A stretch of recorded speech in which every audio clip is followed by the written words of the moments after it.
क्या आपको पता है कि सिर्फ आपके जन्म नक्षत्र से यह पता लगाया जा सकता है कि आपका अच्छा समय कब शुरू होगा और बुरा समय कब खत्म होगा? ज्योतिष की ऐसी ही गुप्त तकनीक का नाम जिससे कि बिना कुंडली के भी आपका अच्छा और बुरा समय निकाला जा सकता है, इसे कहते हैं नवतारा पद्धति। अगर आपको पहले से पता चल जाए कि कौन सा दिन आपके लिए शुभ है और कौन सा नुकसान देने वाला है, तो क्या आप अपनी जिंदगी नहीं बदल सकेंगे?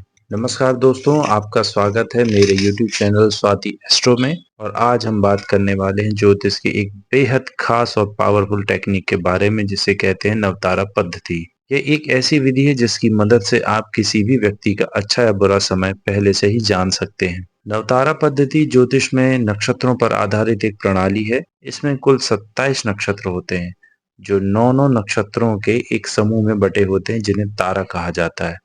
हर तारा का अपना एक अलग प्रभाव होता है।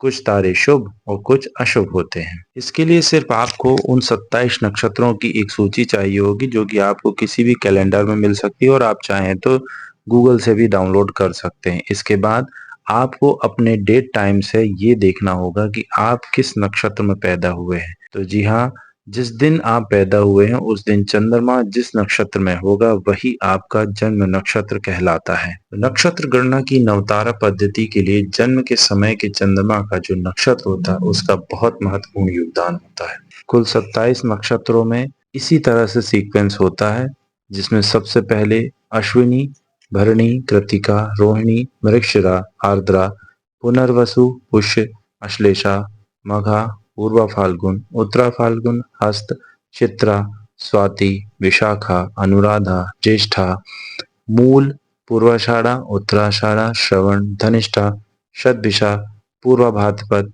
उत्तर भाद्रपद और रेवती आते हैं। आपको सिर्फ इतना करना है कि आपको अपने जन्म नक्षत्र को ध्यान से देखना है कि वो कौन सा है। उसके बाद उस जन्म नक्षत्र से दूसरा, चौथा और छठवा इन नक्षत्रों को गिनना है। जैसे कि यहाँ पर पूरे 27 नक्षत्रों के नाम लिखे हुए हैं। इन 27 नक्षत्रों में मान लीजिए आपका जन्म अश्विनी नक्षत्र में हुआ है, तो अश्विनी से दूसरा नक्षत्र होगा भरणी और छठवां नक्षत्र होगा आर्द्रा।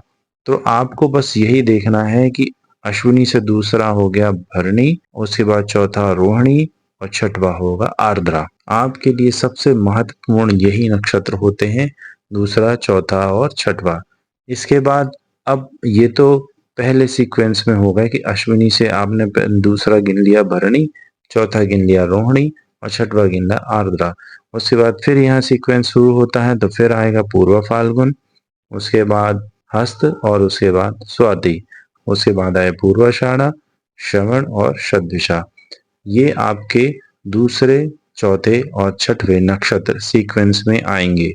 ये 27 नक्षत्र एक महीने के 30 दिन में कोई नक्षत्र एक दिन, कोई नक्षत्र 1.5 दिन, ऐसे करके कैलेंडर में आपको देखने को मिल जाएंगे। क्या होते हैं ये दूसरा, चौथा और छठवा तारा? तो दूसरा तारा आपका संपत तारा कहलाता है, चौथा तारा आपका शेम तारा कहलाता है और छठवा तारा आपका साधक तारा कहलाता है। दूसरा नक्षत्र यानी कि संपत तारा से मतलब यह होता है कि आपको इस दिन जरूर कहीं ना कहीं से कुछ धन लाभ होगा, इसीलिए इसका नाम संपत तारा दिया गया। चौथा नक्षत्र शेम तारा, और शेम तारा का मतलब होता है कि इस दिन आपको मानसिक आंतरिक सुख मिलेगा, आपको ज्यादा पीड़ा परेशानी नहीं होगी। इसके बाद आता है साधक तारा। साधक तारा जिस दिन होता है उस दिन आपका कोई ना कोई बड़ा काम बनेगा। साधक से मतलब साधना से भी होता है, यदि आप साधना करते हैं तो उस दिन आपको उसका फल जरूर मिलेगा। इसे देखने के लिए आप किसी भी कैलेंडर को ले सकते हो। कैलेंडर की जो तारीख लिखी होती है उन तारीख के पास ही साइड में यहाँ पर नक्षत्र लिखे होते हैं। आप देख सकते हैं कि किस तारीख को कौन सा नक्षत्र है और उस तारीख से अपने नक्षत्र चंद्रमा नक्षत्र को मिलान करते हुए यदि वो दूसरा तारा है तो आपको संपत्ति यानी धन लाभ होगा। नक्षत्र गणना की नवतारा पद्धति का उपयोग करके आप किसी भी शुभ कार्य के लिए यात्रा पर जाने से पहले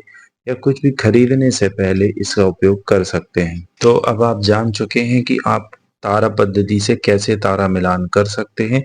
तो अगर आपका समय खराब तारा में आ रहा है तो उस दिन बड़े फैसले ना लें, और यदि आपका तारा उस दिन अच्छे दिनों में आ रहा है, अच्छे तारा में आ रहा है, तो उस दिन आप कोई बड़ा एक्शन ले सकते हैं। नवतारा पद्धति एक बहुत ही आसान लेकिन पावरफुल टूल है, जिससे आप अपने जीवन के छोटे-छोटे डिसीजन बेहतर तरीके से ले सकते हैं। अगर आपको यह जानकारी पसंद आई है तो वीडियो को लाइक करें, चैनल को सब्सक्राइब करें और बेल आइकन जरूर दबाएं और कमेंट में बताएं कि आपका जन्म नक्षत्र क्या है।